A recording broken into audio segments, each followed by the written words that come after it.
What's up, everybody? I'm Matt Gary, and on this 11th episode of the Separation of Concerns and Apex Common tutorial series, we're going to go over how to implement the domain layer using the Apex Common library.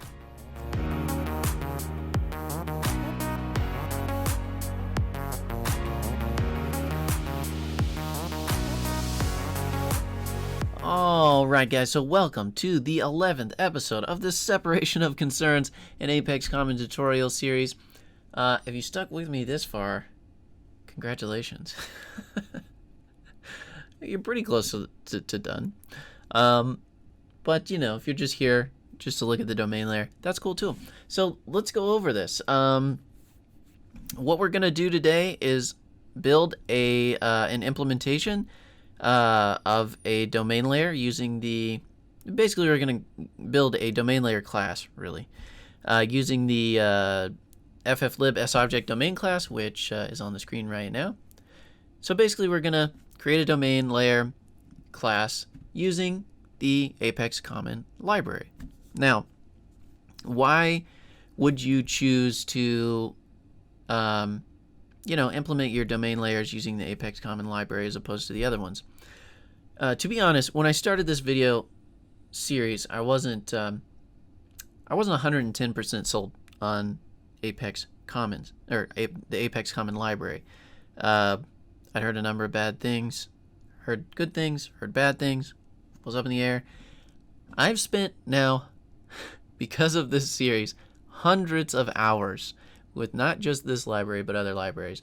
And I can tell you from experimenting with a bunch of different ones, this, in my opinion, is such a well-built library. I'm honestly surprised when things like this exist. It's just really well designed. And not to mention that, but in comparison to other libraries, it's got tons more support, so you know it's always going to be updated pretty quick, I would imagine, to work with whatever new features Salesforce puts out, which is frequently, obviously. So as far as why you might want to use the Apex Common library to implement a domain layer, that's why. If you want to know why to implement a domain layer, go back to the video before this one where I explain what a domain layer is and all that kind of stuff. So that's my take on it anyway. Having spent an enormous amount of time recently over the last several months investigating all this stuff and working with a bunch of different libraries. There are great libraries out there, but this is, in my opinion, it's something pretty special. We're very lucky it exists. All right, there's my pitch for Apex Common and why you should use it. Let's move on and make a domain layer class. So we are going to make a domain layer class on the account object, and I'm going to show you how to implement the trigger aspects of the domain layer and then just other things about it. But let's get right to it. So the first thing that we're going to make is an accounts trigger. So I'm going to make an accounts trigger handler, or really an accounts domain class. But I'm trying to make this as easily accessible as I can. We're going to make an accounts domain class. Now, if you didn't know, the way it is suggested anyway by many people, and you can have your own take on this if you want, it's not like it's the end of the world. When you name your domains, they should be a plural version of your object. Now, you can change that up. It's not like that's set in stone, but if you wanted to follow those rules, then our domain layer class for the account object would be accounts, right? Cool. So we've got our accounts class, and the first thing that we need to do is set up basically what I refer to at least as our our template for our domain layer class, because if you're using the Apex Common Library, you need to set up these things no matter what object you're working with at that given time. So the first thing that we'll need to do is implement the fflib SObject domain. And after that, there's a couple methods that we need to implement, despite them not being, it doesn't force you, or actually, oh my gosh, I don't want to implement this, sorry. Extends the fflib SObject domain. Very different, very different. You implement an interface, you extend a virtual class. The fflib SObject domain is a virtual class. Oh, brain, just gotta help me out here maybe. Now there's two methods that you need to implement, even though it's not required that you implement them, because we're just extending another class. It doesn't force you to implement anything. We need to create a constructor. So this is important, even though it's not, it's not going to force you to do this. You do need to do this, or else it won't work as you anticipated. You anticipate it working. And this needs to call super and pass our account records. Now I'll explain why we need to do this in just a second, but let's get through the rest of this stuff.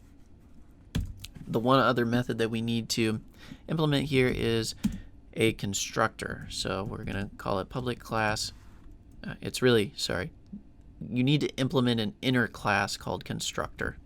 This is actually not a method, rather an inner class. And this is, I believe, due to the fact that there's no actual, yeah, no, I'm right. fflib SObject domain constructible. There we go. Okay, and the reason that you want to do this is because Apex, at least as of this date, May 1st, 2021, does not have real reflection. So the way that this constructor works, it helps basically,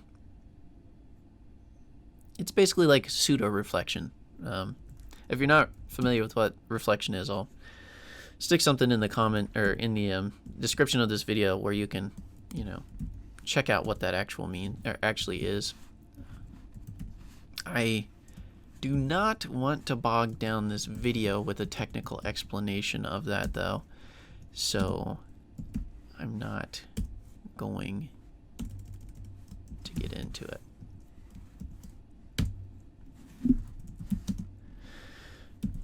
And accounts.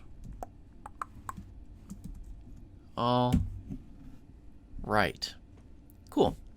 So, you do need to implement these. No matter,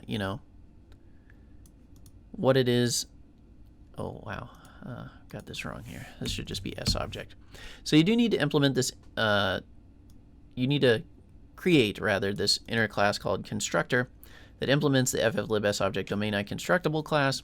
And then this inner class needs to have this construct method that basically just returns an instance of this class, more or less. So, yes, if you're using the fflib, or the Apex Common Library, you need to have these two things. And you need to have these two things because this class is looking for them to exist. Whenever you put this in a trigger handler, it's looking for this guy here. Or whenever you use this in a trigger, which we'll go over in a bit, it's going to look for this guy. And then if you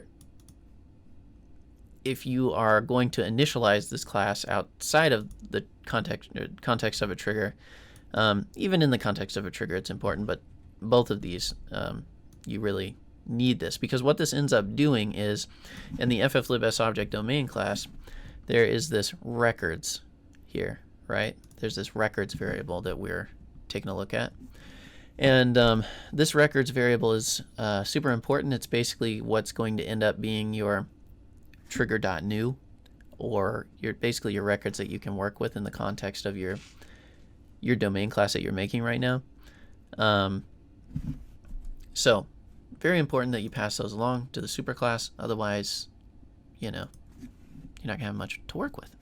Okay, so now that we know what we need at a base level, let's check out some of the other methods that we can work with in the domain class. Actually, the first thing that I want to do is show you how, if you wanted to use this in a trigger, your domain class, sometimes you don't need your domain to be used in a trigger. You just want it to house object-specific behavior, which we went over in the last video. So if that's confusing, please go back and check it out. But sometimes you just you actually want this domain class to be executed in a trigger. So let's just figure out real quick how we would set up a trigger to call this class. All right. So we're going to not create an Apex class, but we are going to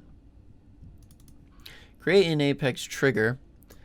And to make sure that I don't tell you something wrong, I'm going to, oh my goodness, if I can click trigger instead of class, that would be great. There we go. Maybe. I'm going to name my trigger the same thing. That's typically what I end up doing. And if you've never used IntelliJ before in Illuminated Cloud 2, that's what I'm in. But and that's why I'm getting this nice little UI.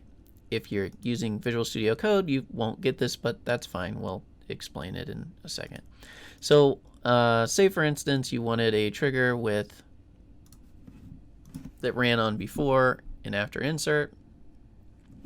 We've got our trigger called accounts on the account object, and we want to call our domain class from this trigger in a trigger context, right? Well, this is how we're going to do it. It's very simple. It's one line, and that is it. We're going to say fflib s-object-domain trigger handler, and then we're going to call the accounts.class. Whoa. And that is it. Inside of the fflib s-object-domain class, I just clicked the IntelliJ. You can click Control B to go right to this implementation in the class that we, just made that class call or that method call from. You can take a look at the trigger handler class. Basically, it's got all the stuff that you want. I'm not going to go over each of those, but you can kind of see how in here it uses that like pseudo reflection that I was talking about before with the constructor class to determine how to do things. So that's why that inner constructor class is important. It does look for that in this trigger handler method in the fflib s-object-domain class, which is what we're checking out at the moment. All right, so we've got our account trigger. This is it. That's all we need. Just as one call, and then this will execute our accounts domain class to do trigger related work. But now the question is, how do I set up this domain class to do any of that trigger work, right? Because right now it's not really doing anything except for it's got this nice little constructor deal here that it works with and the actual regular constructor here. So let's figure that out. The first couple methods we're going to look at are kind of interesting, I guess. There's a whole bunch of methods because, like we went over in episode 9, I believe, the template method pattern, that's basically what this fflib s-object-domain class uses. And it is expecting us to take a bunch of empty methods that we can override in the fflib s-object-domain class and create our own object-specific variant of that method. So let me show you what I mean. There are a couple of methods called, let's see, public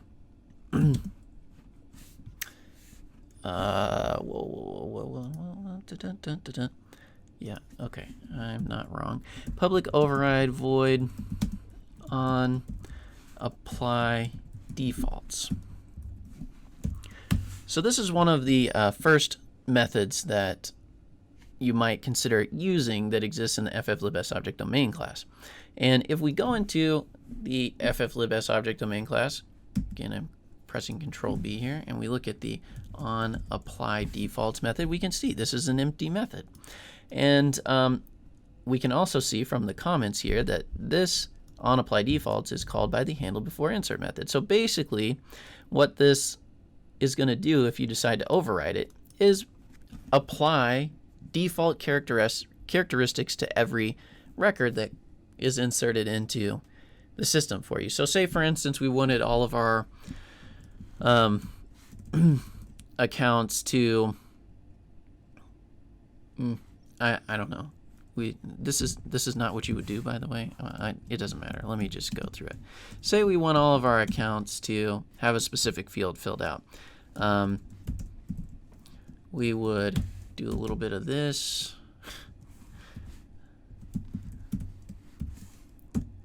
And we would say count dot, I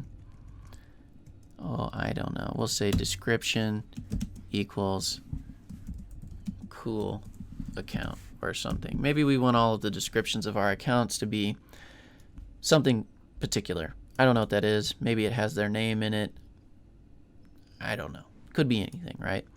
Now, basically what this is going to end up doing is on the insert of an account, the description field is now going to get automatically filled out. So this on apply defaults gets called in trigger context the instant, or in the before insert context of a trigger. So you might be wondering what this records variable is for, and I know that we kind of went over this before, but let me just reiterate this point. Oh, and before I get too far, I realize I've casted this wrong. Ooh, this should be a list of accounts. So this records variable, like we talked about before, is what, well, let's go over it this way. When you're in trigger context, right, the records variable, which if I go to this, is not housed in our accounts class, but rather the fflib_object domain class that it extends. So this records variable in the fflib_object domain class basically equates to trigger.new in all trigger contexts except for after delete, because if you didn't know, in after delete there is no trigger.new because you've deleted the records. So in after delete, the records variable gets set to basically trigger.old. So okay, so we've got this on apply defaults method that we just went over. It's going to get called by the before insert method, when basically the before insert context of our trigger when it runs. We can also go over a couple of other ones. So there's another one that's called on validate. So we've got on validate here, and basically what this one is going to do, this on validate method, I mean, technically you can do whatever you want in it, right? But its purpose is to house validations for your domain class. And there are two versions of onValidate. There's the one that we just wrote, which runs on after insert, I believe. Or maybe it's before insert. We can go take a look at that. I'm forgetting off the top of my head. And then there's another one that is for after, for update transactions. And it has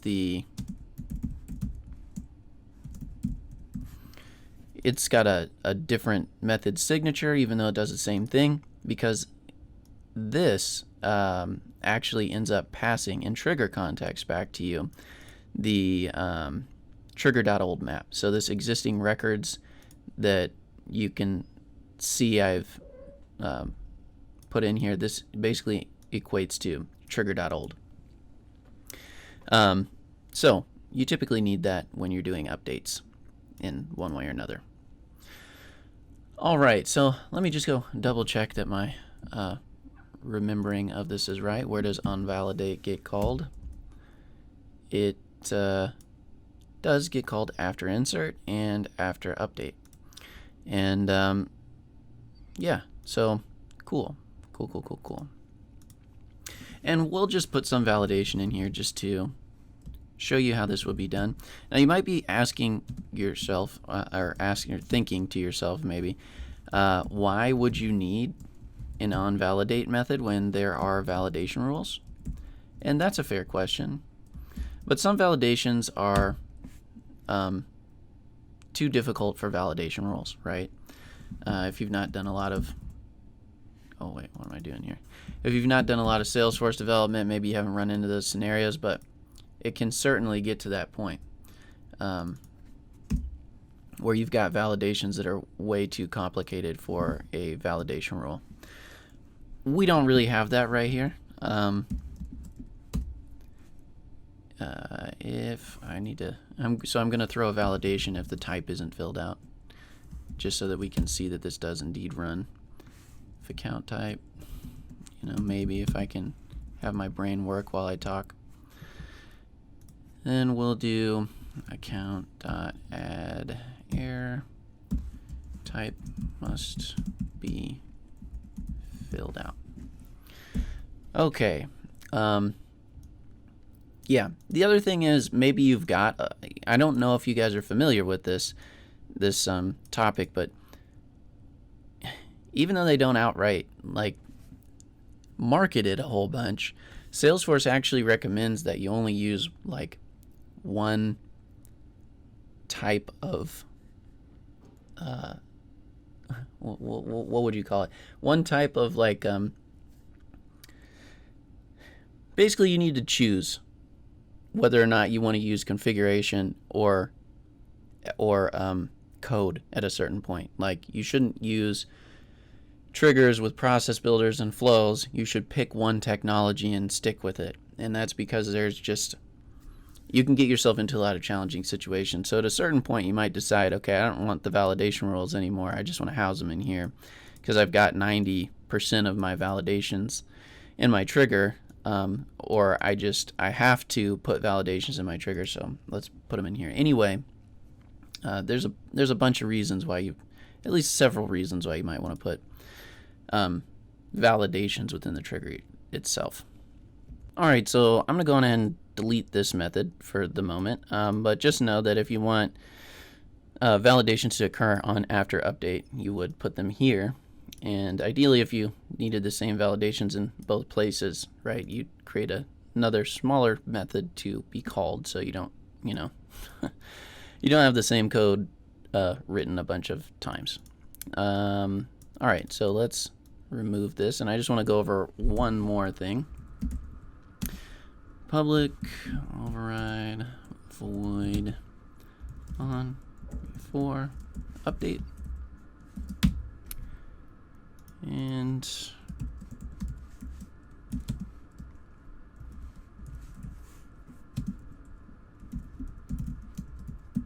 I think that's easier to understand. Okay, so I just wanted to go over these other methods here, or really the trigger context methods that are kind of straightforward, I guess. So in our accounts trigger, we're running before insert, after insert, before update. And you might be thinking to yourself, well, how do I know what code is going to run in those scenarios? Aside from the situations that we kind of described, these ones are automatically running. How do you, I guess, define the on before update call, among other things, right?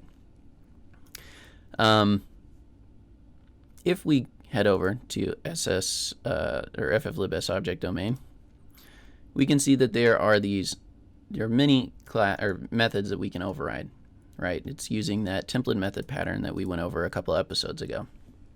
And this on before update or on before insert, etc., eventually gets called by this handle before update, which eventually gets called in this trigger handler method that we call from our trigger, if you remember back here, right? Eventually all that stuff gets called, and it basically says if it's where did we go here? If it's before and it's an update, then do handle before update and send it the trigger.old map, right?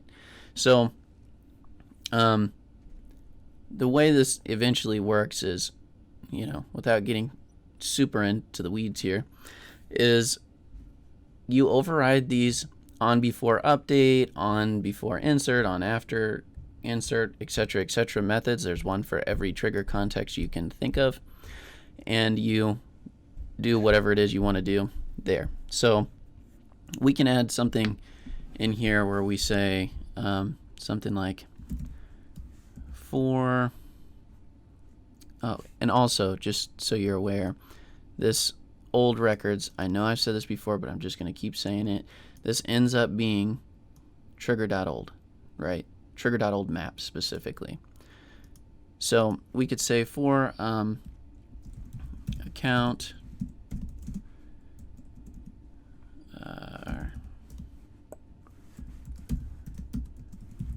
and I'm mostly building this just so you can see it works and it's simple, not for any other reason. And we'll just say if old records dot get count ID dot type is not equal to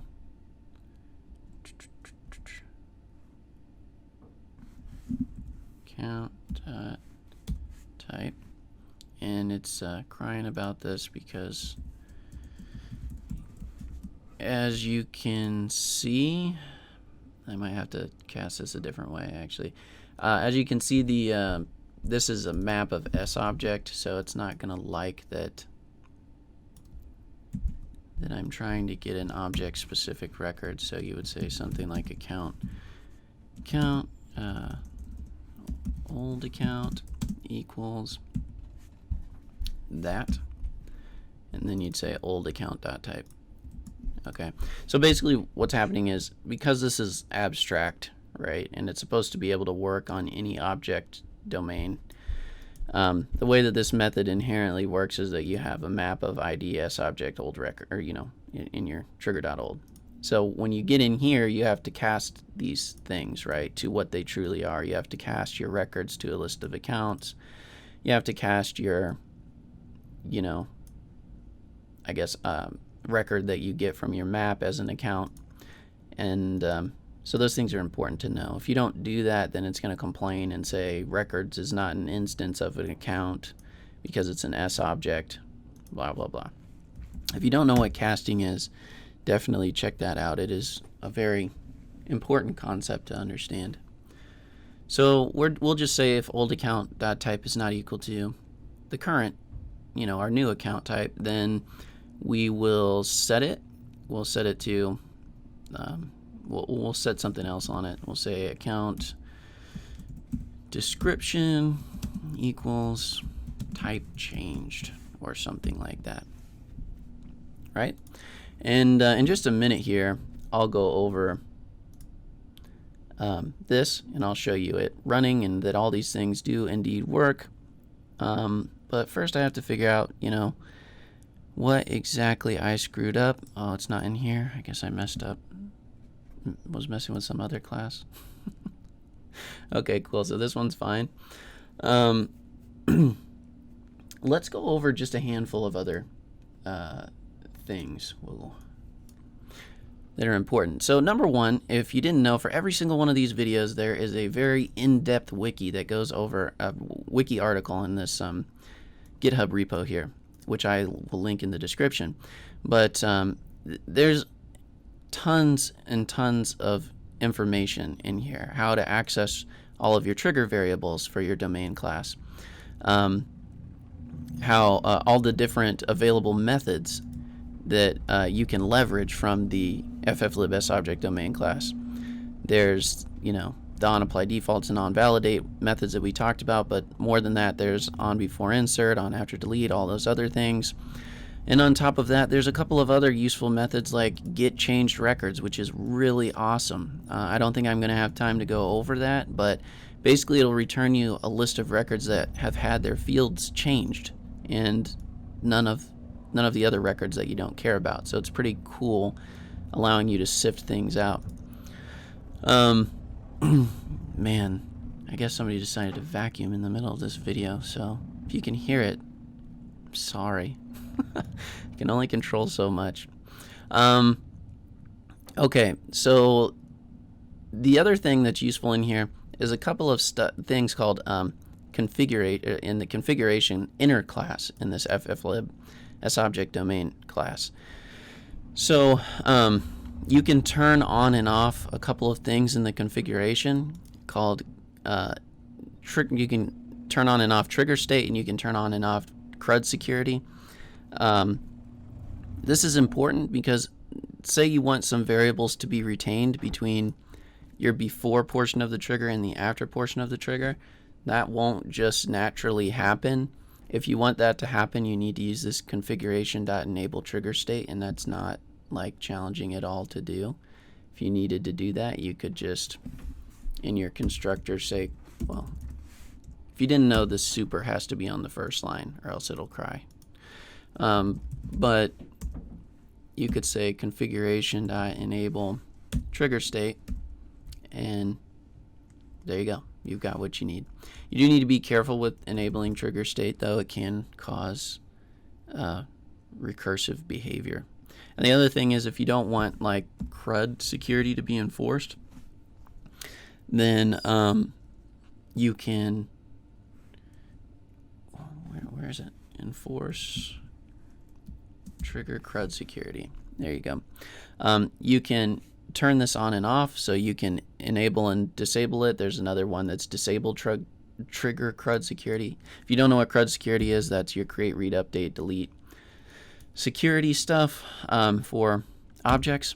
So if you want that to be disabled for one reason or another, that's important. And then there's a bunch of other really useful things in here that allow you to turn your trigger off when you want to turn a portion of your trigger off. So if you wanted to, you know, say for instance, enable or disable the before insert method in your trigger, you could do that.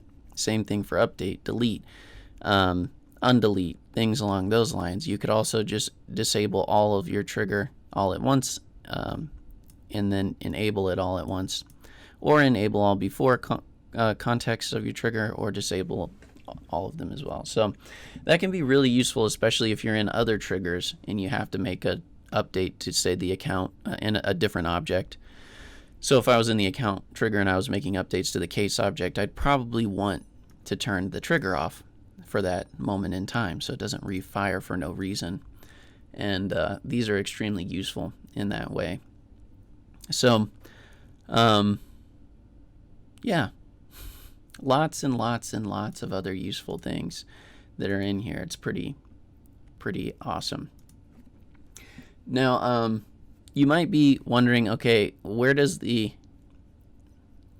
trigger, or sorry, in the domain class, where does the behavior piece come in? Is there anything pre-built for that? And outside of the onApply defaults and onValidate, there's nothing that's pre-built for, you know, your object's behavior. I mean, as you can see, most of the stuff that's specific to how your object should, you know, operate in certain scenarios, you have to build yourself. But in the last video, for instance, I gave the example of creating tasks. Obviously, there can't be anything pre-built for that. You just have to make a method to, you know, check that out. Or to be able to build that, you know, behavior, I suppose. So before we just demo that this works, let me show you how two different ways you would call this domain class outside of the trigger context. So we know how to call it in trigger context. We've been over this. But let me go over actually two things that I want to go over really quick. Well, actually, we'll just do this. I don't want to overcomplicate things. Okay, so the first thing that we want to do, I will show you how you would just initialize this accounts class if you weren't using the application factory that we went over. I can't remember, episodes 4 and 5, I think, or 3 and 4, something like that. If you don't use application factory, that's fine. You're losing a lot of really awesome things that you get with Apex Common, but I also understand if you're not comfortable with it, it is what it is. The first thing I'm going to show you is just how to initialize this in a normal way. You would say accounts new accounts, just like normal, but you need to pass it in a list of records, right? So I'd be like a list of accounts. Oh, if I can spell accounts. Okay, so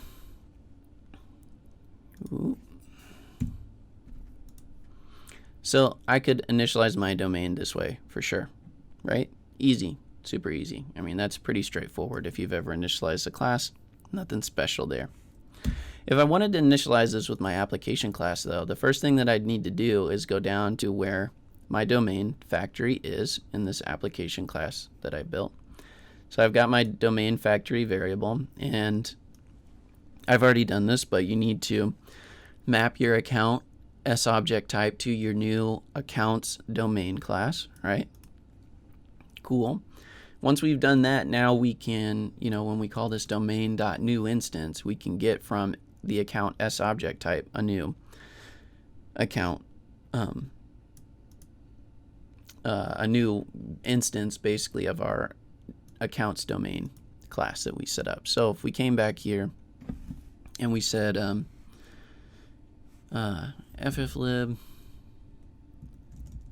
I don't know, it's not gonna do that for me. fflib ISObject domain equals account domain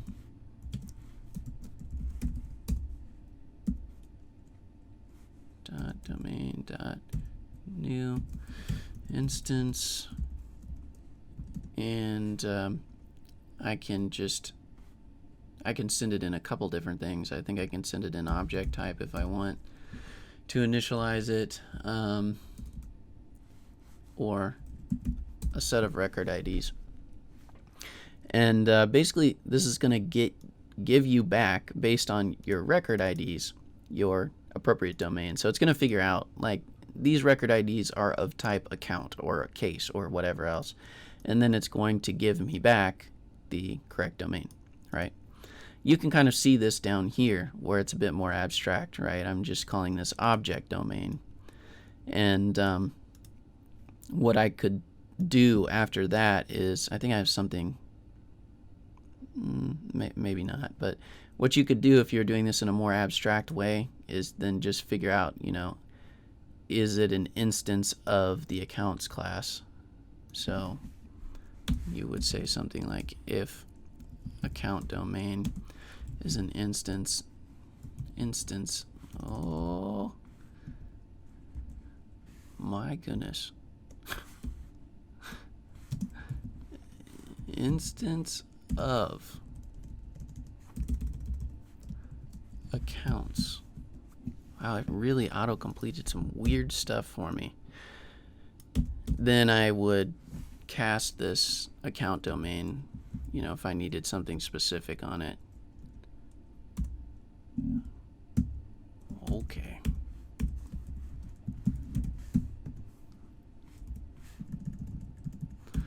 I'm maybe going to make it through this. I don't know.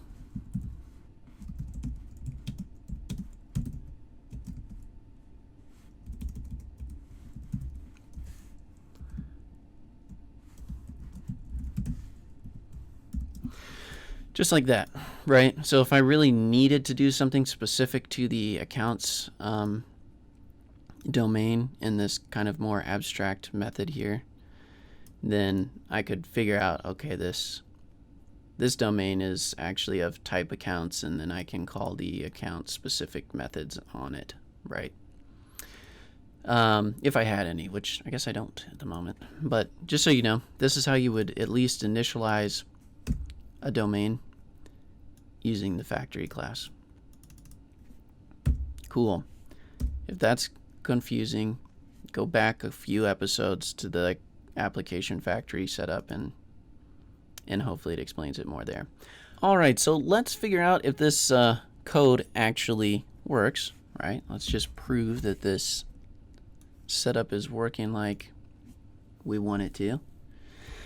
And yeah, hopefully it does. We'll see. You never know. I mean, I'm prone to screwing things up when I do these videos where I actually code in them. So we'll figure it out together. Let's make a new account and initialize it without a type and see if it gives us that validation. So just as a refresher, I guess, we've got this on validate, where if type equals null, we should get an error, add error that says type must be filled out. So let's give that a shot. It does say type must be filled out, which is great. And then the second thing we have is that when we create a new account, it should be filled out with a description of cool account. So now that we've got a type, let's see if we get a description, and we do. Now there's one other thing we should test just to make sure that everything is working like we think it is, and that's if the old account type is not equal to the new account type, then let's change the description to type changed. So let's give that a shot. We'll change this type to customer direct, hit save, and it did indeed update the description to type changed. So it looks like everything is working, and it looks like everything I've told you is true for the moment. That being said, if there's anything at all that has confused you, this wiki should help clarify any of that stuff. It gives a description of all of the methods that you can leverage. If you click on these links, it will actually take you to the source code where you can see how this stuff actually works. Also, if you're confused at all about that factory thing that I was talking about, you can see there's a section on the fflib application class and how it works, right? How that dynamic factory instantiation works, and how this whole instance of situation works too. So yeah, there's a lot of information there that'll help kind of bolster these videos, I hope.